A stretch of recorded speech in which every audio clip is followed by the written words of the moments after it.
Welcome to Spurs Focus, your go-to spot for daily Tottenham news, transfers, and match updates. Don't forget to support the channel by hitting that subscribe button now. Let's dive into today's top story. It's been a rollercoaster journey for Djed Spence loans, setbacks, and uncertainty. But today, the 25-year-old stands renewed, signing his second new contract in a year and crediting Thomas Frank for reigniting his belief at Tottenham. Djed Spence has said that Thomas Frank has spoken to him a lot since the Dane arrived at Tottenham Hotspur and given him plenty of confidence after the fullback signed a new long-term deal at the club. It is the second new contract for the 25-year-old within a year after he turned his Spurs career around from being on the verge of leaving the club, with Genoa having an option to sign him permanently after his loan there, only to not take it up. Spence was handed a second chance by Ange Postecoglou and grabbed it as last season wore on, and now he's continued to push on under Frank. "I'm over the moon. I'm happy to sign and I just can't wait to start the season," he said of his new contract. "I just want to keep playing well and reach higher levels. Everyone has trials and tribulations, but you know I'm a fighter, so I always work hard, try to do my best and come back from there. It's been difficult.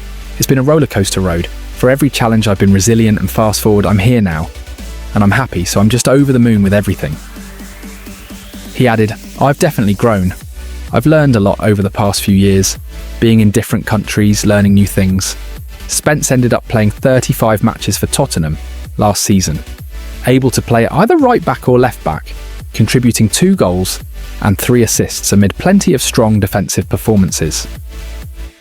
This season, Destiny Udogi's knee injury has meant Spence has started all of the pre-season games he could and played every minute in the UEFA Super Cup clash with PSG in Saturday's Premier League opener against Burnley.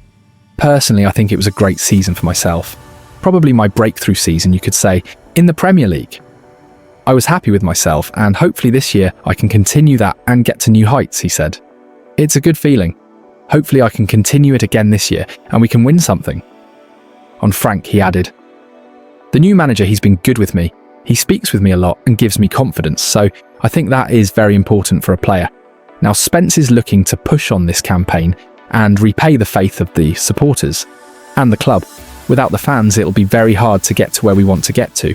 So together for the rest of the season, we can definitely do something big," he said. "It's a good feeling, you know. I just want to repay them with good performances and winning games. My target for the season is to definitely win a trophy, play as many games as I can and just win." Eberechi Eze lit up Stamford Bridge with moments of brilliance against Chelsea, but it wasn't just his football that caught attention. With Tottenham Hotspur circling and rumours flying, the Crystal Palace star showed his true colours, both on and off the pitch, leaving fans wondering what his future holds. Eberechi Eze showed his true colours following Crystal Palace's clash against Chelsea. The 27-year-old attacking midfielder, who continues to be heavily linked with a move to Tottenham Hotspur, had a goal disallowed in the Eagles' goalless draw at Stamford Bridge on Sunday afternoon. Eze thought he had broken the deadlock inside the opening quarter of an hour, scoring a free kick from just outside the Blues box. The England international rifled the ball past Robert Sanchez, leaving the Spaniard in a heap. Unfortunately for Oliver Glasner's side, the goal was ruled out. Marc Guehi, who had opened the corridor for Eze's strike by barging into Moises Caicedo, was within 1 metre of the Chelsea wall before the shot had been taken. Despite the Crystal Palace talisman's best efforts, he couldn't find the net again. Eze showed flashes of brilliance throughout the match, but Reece James managed to keep him at bay. Towards the end of the match, Eze was replaced by Justin Devenny. As the Eagles star left the field, he applauded the travelling fans for their support on the road. Then, after the game, Eze again showed his appreciation for those in the away end who were singing his song. Once most of his teammates had gone back to the dressing room, he extended his thanks and performed a praying gesture. Speaking to Sky Sports a few moments later, Glasner provided an update on Eze's future. He said, "Eb should have scored a goal today. He had one, and it was disallowed. He will come tomorrow to the Crystal Palace training ground. Tuesday off, we take Wednesday, and I expect him to be back playing for us against Fredrikstad." Crystal Palace will lock horns with the Norwegian outfit at Selhurst Park on Thursday night for the first leg of their Conference League playoff. Speaking to reporters in his post-match press conference, Glasner added, "Don't always believe what you read, especially on the internet. There are so many rumours. I know, I watch the players every single day, in training sessions. If most of the things that is written about them is true, then they couldn't perform like this. The team could not be as committed as they are. I'm calm. 2 weeks to go. I know Ebb's clause is gone, so it's the club's decision. Let's see how it goes." Football London understands that Tottenham are currently in talks with Crystal Palace over the transfer of Eze. The Englishman sees his contract in South London expire in June 2027. A new chapter starts at Tottenham Hotspur Stadium as Thomas Frank takes charge of Spurs for the very first time. After the emotional Europa League triumph under Ange Postecoglou, the club made the ruthless call to move on, and Frank was the unanimous choice of the board. From dealing with Son Heung-min's exit stance to embracing the scale of Spurs' global fan base, Frank's journey has already been dramatic. So, what can Tottenham fans expect from their new head coach as the Premier League season kicks off? Thomas Frank will step into the dugout at the Tottenham Hotspur Stadium on Saturday afternoon for the first time as Spurs head coach. It will mark the beginning of Tottenham's Premier League season, yet the start of Frank's adventure at the North London club came before he even knew he had the job. The Spurs hierarchy seemed set on relieving Ange Postecoglou of his duties at the end of last season, due to poor showings in the league, only for a groundswell of support to grow behind the Australian after he ended the 17-year wait for a trophy with the Europa League triumph. The club waited for the emotions of that night in Bilbao and the subsequent parade through N17 in front of an estimated 220,000 supporters to die down before making their final decision based on all factors, and eventually they stuck to their original thinking. Postecoglou was sacked. His compatriot and the club's chief football officer Scott Munn was placed on gardening leave, and Tottenham's hierarchy, including chairman Daniel Levy, new CEO Vinay Venkatesham, and technical director Johan Lange pushed on with the process of appointing a new head coach. Postecoglou was sacked. His compatriot and the club's chief football officer Scott Munn was placed on gardening leave, and Tottenham's hierarchy, including chairman Daniel Levy, new CEO Vinay Venkatesham, and technical director Johan Lange pushed on with the process of appointing a new head coach. Spurs used data modelling to identify 50 coaches that would suit what they were looking for, including a number of hypothetical candidates that they knew would not be available, in order to ensure a full and worthwhile detailed comparison matrix. To ensure the best possible chance of avoiding mistakes of the past, they drew up a list of 10 criteria for prospective candidates, including a track record of playing attractive football, developing young players, and good communication skills with the media, as just 3 of them. When all of the criteria were taken into account, it resulted in a shortlist of 4 candidates for the position. All of the prospective quartet held meetings with the club, and 51-year-old Frank, who was initially contacted just days after the final game of Spurs season, was the unanimous choice of the board and Lang. Talks then took place between the Dane and Brentford, all while Frank was embarking on his summer plans, which included a road trip to Denmark with his wife Nana, time in Spain with his mother and sister, and then after the announcement of his Spurs appointment, a huge party back in his homeland with 50 of his closest friends, which had been pre-planned before any of the Tottenham developments occurred. One key thing for Spurs was that they needed to know Frank understood the scale of the job he was about to walk into. The scrutiny of life at the North London outfit was far removed from anything he would have experienced at Brentford. Take something as simple as his morning exercise. Frank would often go out for early runs in his local area while boss of the Bees. That will no longer be a thing he can do, as his profile grows, and a run around Victoria Harbour in the heat of Hong Kong during Spurs' summer tour in July might be one of the last times the sweat-covered Dane was able to do that in public. Frank now runs around the club's Hotspur Way training ground, inside its walls, and uses the gym there each morning with some of the staff, pushing each other in that competitive way sports people do. Lang and Frank ensured his coaching staff would make up for his lack of experience in European competition, with only a handful of Europa League qualifying matches to his name around 10 years ago.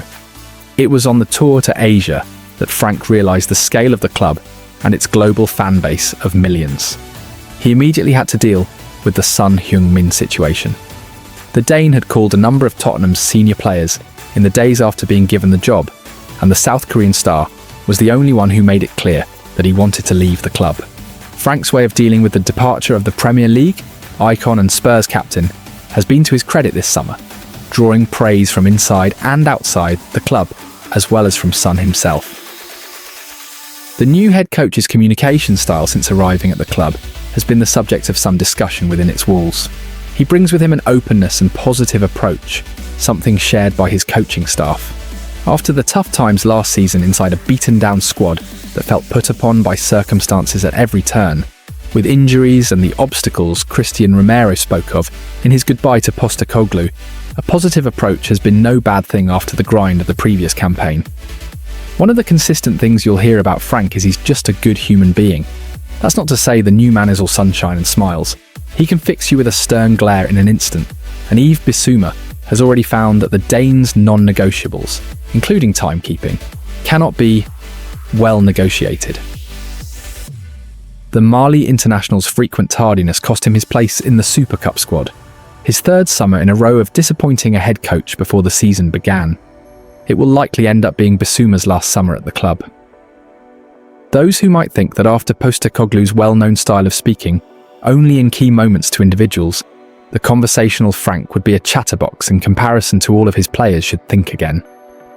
Some inside the Spurs squad have spoken to the Dane individually in longer moments, including a number of those senior players. But some players are believed to have mostly dealt with his coaching staff since his arrival, only getting brief moments of conversation with Frank in his first 5 weeks in charge. That's not entirely unusual among Premier League managers, especially with such a large squad to deal with. But there are certainly some players who are unsure exactly what Frank thinks of them at this point. Perhaps that is part of the plan, to keep certain players on their toes. All of the players have enjoyed the new training sessions so far, which are packed with detail, with plenty of focus on defending, although those 1 kilometre runs in the heat have certainly left their impact.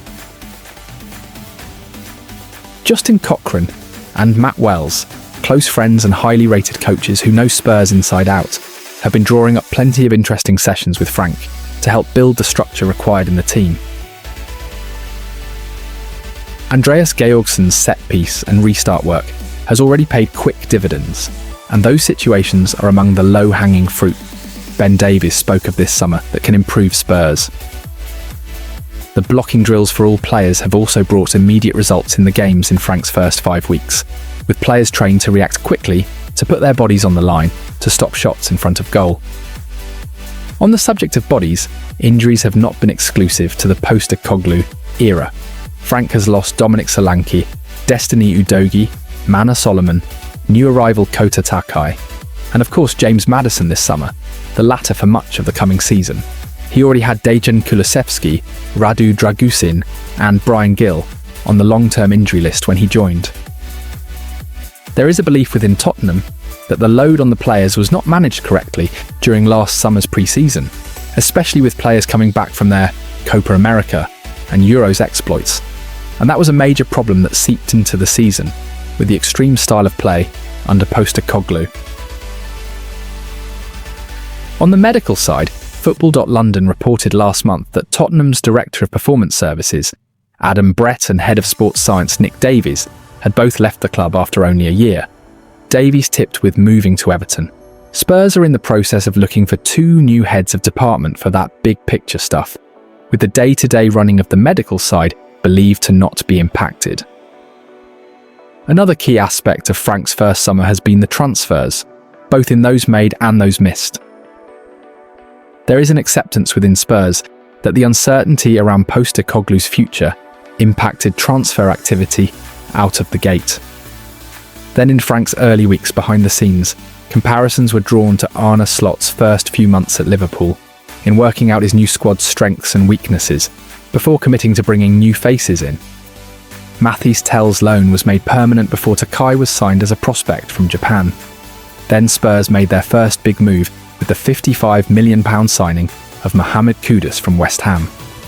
It was meant to be a £115 million double signing across 48 hours, with Tottenham thinking they were about to sign Morgan Gibbs-White from Nottingham Forest. Frank had wanted the midfielder for years at Brentford, and Spurs had also tracked him for some time. Frank felt that his mobility and creativity as a number 10 would be perfect for his new-look Tottenham side, and it was a deal Spurs felt they could make happen.